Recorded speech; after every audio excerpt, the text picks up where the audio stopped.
Ya, Assalamualaikum warahmatullahi wabarakatuh. Perkenalkan, kami dari kelompok 8 yang beranggotakan Wahyu Hidayat, Olivia Rahmi Rusmana, Faridah Aryani, Muhammad Nusriawan, dan Muhammad Bayani. Langsung saja, di sini saya selaku pemateri pertama akan menyampaikan pengertian model pembelajaran kuantum, learning, dan STEM. Jadi yang pertama itu adalah pengertian pembelajaran kuantum.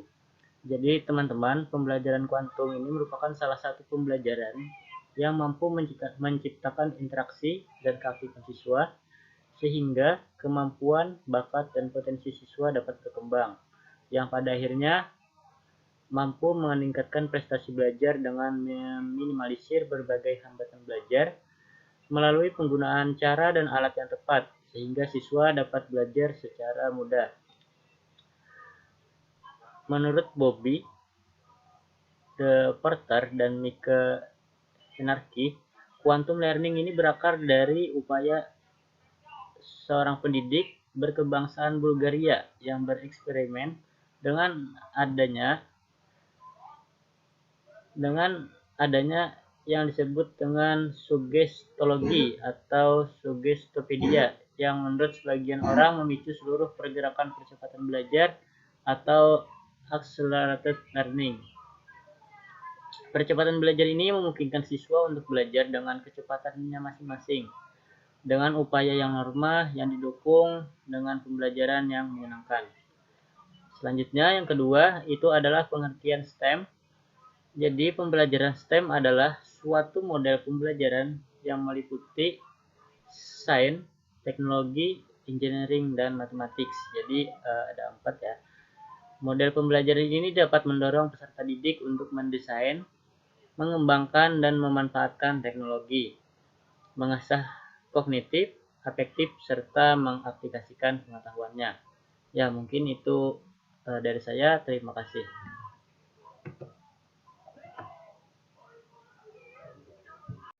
Baik, di sini saya sebagai pemateri kedua akan menjelaskan langkah-langkah kegiatan model pembelajaran. Yang pertama yaitu langkah model quantum learning yang terdiri dari 4 tahapan. Yang pertama yaitu pengkondisian awal. Nah, di mana pada tahap ini dimaksudkan untuk menyiapkan mental siswa mengenai model pembelajaran kuantum yang di mana pembelajaran model kuantum ini menuntut untuk siswanya terlibat secara aktif. Pada pengkondisian awal ini biasanya meliputi menumbuhkan rasa percaya diri, memotivasi siswa, menjalin hubungan, dan ataupun keterampilan belajar. Yang kedua yaitu penyusunan rancangan pembelajaran. Nah, pada tahap ini yaitu meliputi menyiapkan alat dan pendukung lainnya, terus menentukan kegiatan apa saja yang akan dilakukan selama proses belajar berlangsung, ataupun penyusunan evaluasi. Yang ketiga, pelaksanaan pembelajaran kuantum. Nah, pada tahap pelaksanaan pembelajaran kuantum ini terdiri terbagi lagi menjadi 6 tahapan. Yang tahap pertama yaitu tumbuhkan minat siswa. Cara menumbuhkan minat siswa salah satunya yaitu memberikan rasa penasaran tentang materi yang akan diajarkan. Yang kedua yaitu alami. Pada langkah ini, guru memberikan kesempatan kepada siswa untuk menceritakan pengalaman dalam kehidupan sehari-hari yang sesuai dengan materi pelajaran yang akan dipelajari. Yang ketiga yaitu penamaan. Nah, pada kegiatan ini, guru menyampaikan materi yang akan dipelajari setelah siswa menceritakan pengalaman yang telah didapat. Sehingga dalam penamaan, siswa telah memiliki bekal. Yang keempat yaitu demonstrasi. Tahap ini dilakukan dengan memberikan kesempatan kepada siswa untuk memperagakan pengalaman yang telah diperoleh siswa dalam proses pembelajaran. Yang kelima yaitu ulangi. Nah, pada tahap ini dilakukan dengan cara menulis kembali materi yang telah disampaikan oleh guru, baik dengan bercerita kepada teman ataupun kepada seluruh siswa. Yang keenam, rayakan. Nah, rayakan merupakan salah satu bentuk motivasi yang dilakukan oleh guru dengan memberikan pujian kepada siswa yang telah berhasil maupun yang tidak berhasil. Nah, itu tadi 6 tahapan yang pelaksanaan pembelajaran kuantum. Yang terakhir yaitu evaluasi. Nah, evaluasi dilakukan oleh guru dengan cara mengecek kembali pengetahuan dan pengalaman belajar siswa. Selain itu, guru juga meminta untuk diterapkan dalam kehidupan sehari-hari. Yang kedua yaitu langkah pendekatan pembelajaran STEM. Yang pertama yaitu langkah pengamatan. Pada langkah ini, siswa diminta untuk melakukan pengamatan terhadap fenomena dalam lingkungan kehidupan sehari-hari yang berkaitan dengan konsep sains yang sedang diajarkan. Yang kedua yaitu langkah ide baru. Pada langkah ini, siswa mulai mengamati dan memperoleh informasi mengenai berbagai fenomena yang terkait dengan materi yang sedang dibahas. Pada tahap selanjutnya, siswa melaksanakan langkah ide baru. Siswa mencari informasi dan memikirkan ide baru yang berbeda dengan yang sebelumnya. Yang ketiga yaitu langkah inovasi. Peserta didik diminta untuk menguraikan hal-hal apa saja yang harus dilakukan agar ide yang telah dihasilkan pada langkah ide baru sebelumnya dapat diaplikasikan. Yang keempat, langkah kreasi. Nah, pelaksanaan semua sarana dan pendapat hasil diskusi mengenai ide yang dapat diaplikasikan. Yang terakhir, langkah nilai, yang dimana harus dimiliki oleh peserta didik dari ide yang dilaksanakan peserta didik berupa sebuah nilai yang dapat bermanfaat bagi kehidupan sosial.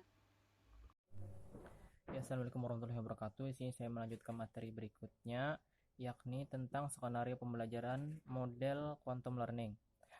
Di sini kami mengambil kelas 5, semester 2, tema 9 menjelajahi angkasa luar, subtema 2 benda-benda angkasa luar dan rahasianya. Pembelajaran 1 mata pembelajaran IPA, materi sistem tata surya. Skenario pertama yakni guru membagi siswa menjadi beberapa kelompok kecil yang terdiri dari 4-5 orang secara heterogen. Yang kedua, guru memberikan persepsi tentang sistem tata surya dan manfaatnya dalam pembelajaran. Yang ketiga, guru mengaitkan konsep tata surya dengan pengetahuan awal siswa. Yang keempat, guru menyampaikan secara umum materi tata surya kepada siswa. Yang kelima, guru menyiapkan alat peraga atau media replika tata surya dan menyuruh siswa untuk mencoba langsung alat peraga tersebut. Yang keenam, guru menampilkan video terkait sistem tata surya dan meminta siswa untuk mendiskusikannya dengan kelompok. Yang ketujuh, guru meminta perwakilan setiap kelompok untuk menyampaikan hasil diskusi mereka di depan kelas. Yang kedelapan, guru bersama siswa menyimpulkan hasil diskusi mereka. Yang kesembilan, guru memberikan penguatan terhadap siswa terkait materi pembelajaran. Mungkin itu saja materi dari saya. Sekian, terima kasih. Wassalamualaikum warahmatullahi wabarakatuh. Ya, materi selanjutnya yaitu sintak pembelajaran. Nah, kelas 6 semester 2, temanya itu menjelajahi angkasa luar, subtema kedua benda angkasa luar dan rahasianya, pembelajaran ke-1. Mata pelajaran ilmu pengetahuan alam. Materi pembelajaran sistem tata surya menggunakan skenario pembelajaran STEM. Nah, jadi yang pertama, guru membagi siswa menjadi kelompok kecil.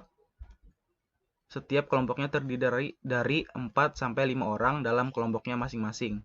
Yang kedua, guru memberikan refleksi, membawa siswa ke dalam sebuah masalah dan motivasi untuk menyelidiki dan menyelesaikan masalah tersebut.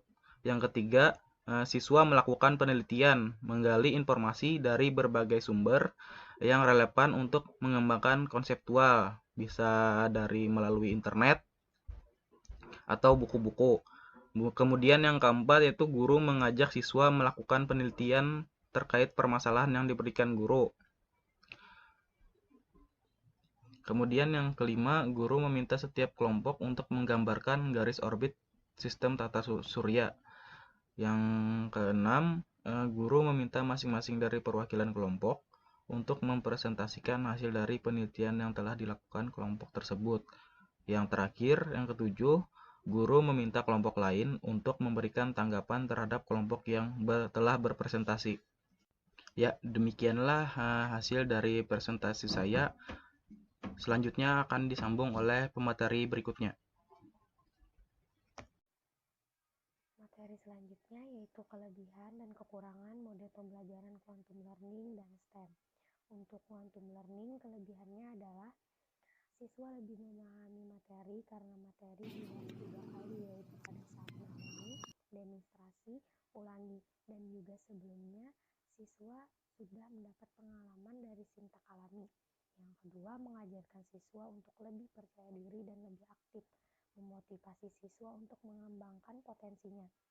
Yang terakhir yaitu setiap yang dimiliki siswa itu dihargai. Untuk kekurangannya yaitu materi yang dapat disampaikan tidak terlalu banyak dalam pertemuan karena dilakukan pengulangan materi, jadi waktu yang ada itu terbatas. Yang kedua, tidak semua materi dapat menggunakan model ini karena ada tahap alami dan demonstrasi. Tahap ini memerlukan waktu yang cukup lama. Yang terakhir, guru harus lebih kreatif dan mengembangkan model ini karena model ini belum secara mendetail. Yang kedua yaitu STEM. Untuk kelebihannya, STEM ini menjadi kata kunci dalam sebuah pendidikan. Yang kedua, inisiatif STEM melakukan lebih banyak untuk menjangkau dan mendorong siswa, perempuan, dan minoritas yang mungkin tidak menunjukkan minat pada mata pelajaran STEM di masa lalu, atau mungkin tidak memiliki dukungan kuat untuk mengejar dan unggul dalam mata pelajaran STEM. Sementara itu, kelemahannya adalah pendidikan STEM percaya bahwa fokus mendalam pada sains, teknologi, teknik, dan matematika membuat siswa kurang belajar dan pengalamannya dengan mata pelajaran lain yang juga penting seperti seni, musik, sastra, dan tulisan. Yang terakhir, pendidikan STEM adalah keyakinan yang diduga salah bahwa itu akan mengisi kekurangan pekerja di bidang-bidang yang berkaitan dengan mata pelajaran tersebut untuk karir di bidang teknologi dan banyak karir di bidang teknik. Prediksi ini mungkin benar, namun karir di bidang ilmiah dan matematika saat ini memiliki kekurangan pekerjaan yang tersedia untuk jumlah orang yang mencari pekerjaan. Terima kasih.